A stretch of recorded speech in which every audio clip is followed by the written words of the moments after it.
3 जनवरी की सुबह जब पूरी दुनिया नए साल के जश्न से अभी उबर ही रही थी, तभी लैटिन अमेरिका के एक देश में इतिहास रचा जा रहा था। वेनेजुएला की राजधानी कराकस, जो अपने राजनीतिक संकट और तेल भंडारों के लिए जानी जाती है, अचानक धमाकों और जेट इंजनों की आवाज से गूंज उठी। यह कोई नॉर्मल मिलिट्री एक्सरसाइज नहीं था और न ही कोई स्थानीय तख्तापलट का प्रयास था। यह अमेरिका द्वारा किया गया एक ऑपरेशन था जिसने मॉडर्न जियोपॉलिटिक्स के नियमों को हमेशा के लिए बदल कर रख दिया। इस ऑपरेशन का नाम था ऑपरेशन एब्सोल्यूट रिजॉल्व। इसी रात अमेरिकी डेल्टा फोर्स और 160वीं स्पेशल ऑपरेशन एविएशन रेजिमेंट के एलीट कमांडोज कराकस के सबसे सुरक्षित किले फोर्ट टियूना में घुसकर वेनेजुएला के राष्ट्रपति निकोलस मैदुरो और उनकी पत्नी सिलिया फ्लोरेस को गिरफ्तार कर लिया। कुछ ही घंटों के भीतर एक वेनेजुएला देश के राष्ट्रपति को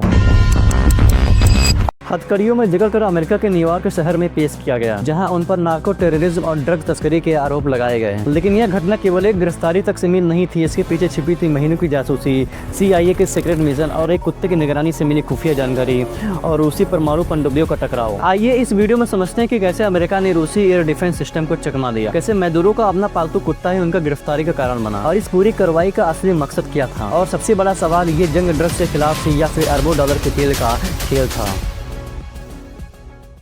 इस युद्ध का जो मेन फंड है उसका हम डिस्कस करेंगे। यही बात पहले हम जड़ से शुरू करते हैं। वेनेजुएला और अमेरिका की ये टकराव की कहानी अचानक से शुरू नहीं हुई है, इसके पीछे कई दशकों का इतिहास है। 1999 में जब ह्यूगो चावेज वेनेजुएला की सत्ता में आए, तभी से अमेरिका और वेनेजुएला के रिश्ते में धीरे धीरे तनाव बढ़ने लगे। चावेज खुद को अमेरिका विरोधी नेता के रूप में पेश करते थे और उन्होंने बोलीवेरियन क्रांति के नाम पर यह दावा किया कि देश के संसाधनों पर अब विदेशी कंपनियों का नहीं बल्कि वेनेजुएला के लोगों का हक होगा। इसी सोच के तहत उन्होंने तेल उद्योग का नेशनलाइजेशन किया। इससे सरकार को ताकत मिली, लेकिन अमेरिकी तेल कंपनियों को भारी नुकसान हुआ और यहीं से ही दोनों देशों के बीच टकराव शुरू हो गए। 2013 में चावेज की मौत के बाद सत्ता निकोलस मादुरो के हाथों में आई, लेकिन मादुरो के दौर में हालात संभालने की बजाय और बिगड़ते चले गए। देश की अर्थव्यवस्था धीरे धीरे ढहने लगी, महंगाई इतनी तेजी से बढ़ा कि लोगों की कमाई का कोई कीमत ही नहीं रह गया और रोजमर्रा की जरूरत की चीजें तक लोगों के पहुंच से बाहर हो गई। समय के साथ यह आर्थिक संकट एक बड़े मानवीय संकट में बदल गया, जहाँ लाखों लोग गरीबी, भूख और पलायन के लिए मजबूर हो गए। जैसे जैसे मादुरो की सत्ता कमजोर हुई, उन्होंने रूस, चीन और ईरान जैसे अमेरिका विरोधी देशों के साथ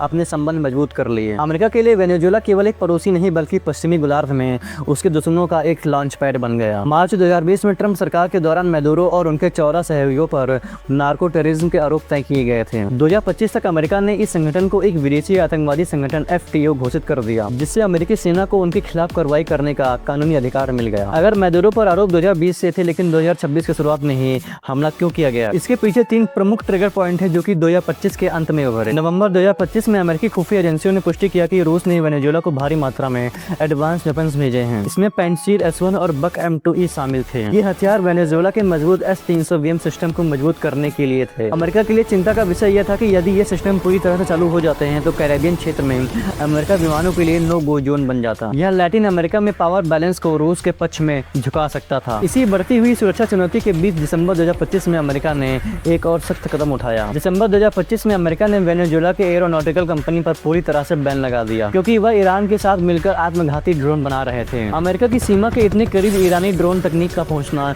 वाशिंगटन के लिए एक रेड लाइन जैसी थी। इसके बाद सबसे बड़ा इमीडिएट कॉज समुद्र में हुआ एक टकराव था। दिसंबर 2025 में एक तेल टैंकर बेला 1 ने अमेरिकी नाकाबंदी को तोड़ने की कोशिश की। जब अमेरिका कोस्ट गार्ड ने इसका पीछा किया तो रूस ने अपनी परमाणु पनडुब्बी को उस टैंकर की सुरक्षा के लिए भेज दिया। यहाँ पर जो बेला 1 है, इसका नाम बाद में चेंज करके मारीनेरा कर दिया गया। यह कोल्ड वॉर के बाद पहली बार था जब रूसी नौसेना ने अटलांटिक महासागर में अमेरिका नाकाबंदी को सीधे चुनौती दी थी। अमेरिका ने इसे अपनी समुद्री सुरक्षा के लिए खतरा माना और मैदुरो को हटाने का फैसला किया, ताकि रूस और वेनेजुएला की मिलीभगत को यहाँ पर खत्म किया जा सके। इस ऑपरेशन में ताकत से जरा दिमाग का इस्तेमाल होना था। CIA ने महीनों तक मैदुरो की जासूसी की और टेक्नोलॉजी के साथ साथ कुछ अनोखे तरीके भी अपनाए। सैंडबॉक्स के इस रिपोर्ट के अनुसार अगस्त 2025 में CIA की इस सीक्रेट टीम ने वेनेजुएला में घुसपैठ की। क्योंकि अमेरिका का वहाँ पर कोई एम्बेसी नहीं था, इसीलिए ये एजेंट बिना किसी डिप्लोमेटिक कवर के काम कर रहे थे, जो कि बेहद जोखिम भरा था और काफी खतरनाक भी था। इस टीम का मेन काम ये था कि मैदुरो के पैटर्न ऑफ लाइफ को समझना, यानी वह कब सोता है, क्या खाता है, किससे मिलता है और कहाँ छिपता है। इस ऑपरेशन का सबसे चौंकाने वाली बात यह थी कि CIA ने मैदुरो के पर्सनल लाइफ की निगरानी कैसे की। जनरल डैनकेन ने पुष्टि किया कि इन्होंने मैदुरो के पालतू जानवरों तक की जानकारी जुटाई थी। मैदुरो का कुत्ता जाको अनजाने में इस ऑपरेशन का सबसे बड़ा इन्फॉर्मेंट बन गया। पालतू जानवरों की एक निश्चित दिनचर्या होती है, उन्हें कब खाना दिया जाता है, कब टहलाया जाता है और वे रात में कहाँ सोते हैं। लोकेशन ट्रैकिंग किया गया गया यदि जाको फोर्ट ट्यूना में था तो इसका मतलब था कि मादुरो भी वहीं है। बंकरों की पहचान की गई। हवाई हमले के अभ्यास के दौरान जाको को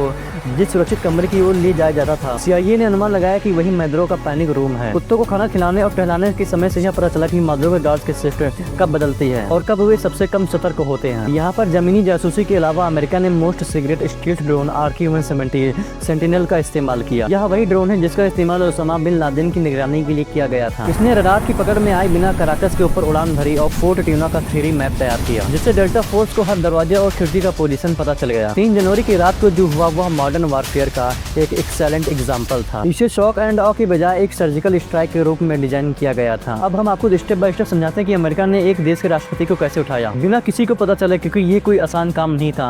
तो पहले स्टेप की ओर बढ़ते हैं। अंधा किया गया और बहरा किया गया। ये रात के 1 बजे का समय था। मादुरो को पकड़ने से पहले वेनेजुएला के एयर डिफेंस सिस्टम को फेल करना जरूरी था। अमेरिकी नौसेना के ये-18Z ग्रोलर विमानों ने वेनेजुएला के रडार सिस्टम को पूरी तरह से जाम कर दिया। उन्होंने स्पेशली रूसी S-300 और बक M2E रडार की फ्रिक्वेंसी को निशाना बनाया। US साइबर कमांड ने कराकस के पावर ग्रिड और मिलिट्री कम्युनिकेशन नेटवर्क को हैक कर लिया, जिससे पूरे शहरों में अंधेरा छा गया और मादुरो के जनरलों का संपर्क टूट गया। अमेरिकी विमानों ने AGM-88 एंटी रेडिएशन मिसाइलों का उपयोग करके उन रडार को नष्ट किया जो अभी भी एक्टिव थे। ये हमला इतना सटीक था कि पास की इमारतों को कम से कम नुकसान हुआ। अब बढ़ते हैं स्टेप 2 की ओर। यह रात के 1 बजे की बात है। एग्जैक्ट टाइम ये है कि रात के 1:01 से लेकर 1:15 जिसमें डेल्टा फोर्स की एंट्री होती है। जैसे ही रडार बंद हुए 160वीं स्पेशल ऑपरेशन एविएशन रेजिमेंट के हेलीकॉप्टर फोर्ट ट्यूना की ओर बढ़े। उन्होंने खराब मौसम और बादलों का फायदा उठाया, जिससे पार करना नॉर्मल पायलटों की बस की बात नहीं थी। उसी वक्त जमीन पर डेल्टा फोर्स और FBI के होस्टेड रेस्क्यू टीम ने मादुरो के आवास पर सीधा हमला कर दिया। वहां तैनात क्यूबा के एलिट गार्ड्स के साथ जबरदस्त गोलीबारी हुई। इस मुठभेड़ में करीब 32 क्यूबा के सैनिक मारे गए और साथ में ही कई वेनेजुएला के गार्ड भी मारे गए, जबकि अमेरिकी पक्ष का कोई भी सैनिक घायल नहीं हुआ था।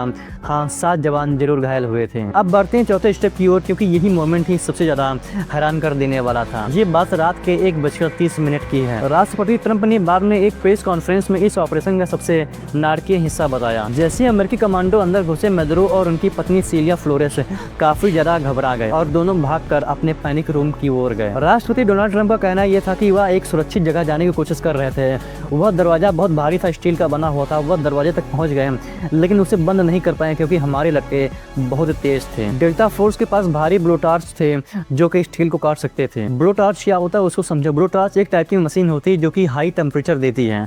इसमें क्या होता है कि इससे स्टील को भी काटा जा सकता है, मोटे मोटे शीट को भी काटा जा सकता है ब्लो टार्च के जरिए। लेकिन यहाँ पर उन्हें इसकी जरूरत ही नहीं पड़ी क्योंकि मादुरो को पैनिक रूम के दरवाजे पर ही दबोच लिया गया। अब यहाँ पर स्टेप 4 में क्या होता है उसको ध्यान से सुनो। रात के 3:29 पर मादुरो और उनकी पत्नी को जिप टाई से बांधकर हेलीकॉप्टर में बिठाया गया। वापसी के दौरान अमेरिकी हेलीकॉप्टर पर कुछ गोलीबारी हुई, लेकिन वो उड़ने में सक्षम रहा। कैरेबियन सागर में तैनात अमेरिकी युद्धपोत USS LW जीमा पर पहुंच चुके थे। इस ऑपरेशन ने अंतर्राष्ट्रीय लेवल पर एक बहुत बड़ी बहस छेड़ दी है। क्या एक देश की सेना दूसरे देश के राष्ट्रपति को उसके घर से उठा सकती है, और क्या ये किसी और देश के साथ भी हो सकता है? अमेरिका का तर्क यह था कि ये कोई पॉलिटिकल अटैक नहीं था, बल्कि एक इंटरनेशनल क्रिमिनल की गिरफ्तारी थी। अमेरिका इससे पहले भी ऐसा कर चुका है 1989 में। अमेरिका ने पनामा पर हमला सिर्फ एक वजह से किया था, वहाँ के तानाशाह मैनुअल नोरिएगा को पकड़ने के लिए। अमेरिका का आरोप ये था कि नोरिएगा सिर्फ एक नेता नहीं बल्कि एक बहुत बड़ा ड्रग तस्कर है जो अंतर्राष्ट्रीय नशा कारोबार चला रहा था। आज अमेरिका उसी पुराने एग्जाम्पल को सामने रखकर निकोलस मादुरो को जस्टिफाई करता है। अमेरिका का दावा है कि जैसे नोरिएगा ड्रग नेटवर्क का हिस्सा था, वैसे ही मादुरो भी कार्टेल डे लॉस सोल्स नाम का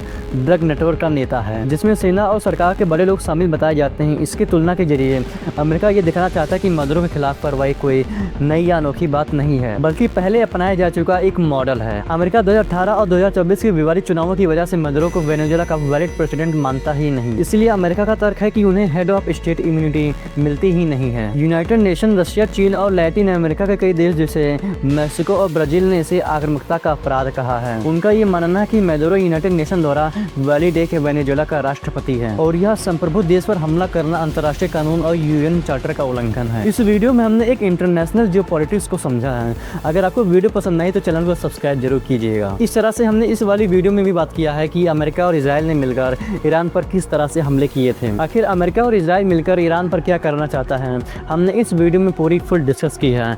आप यहाँ पर उसको क्लिक करके दे सकते हैं। मिलते हैं किसी और वीडियो में, तब तक के लिए बहुत बहुत धन्यवाद।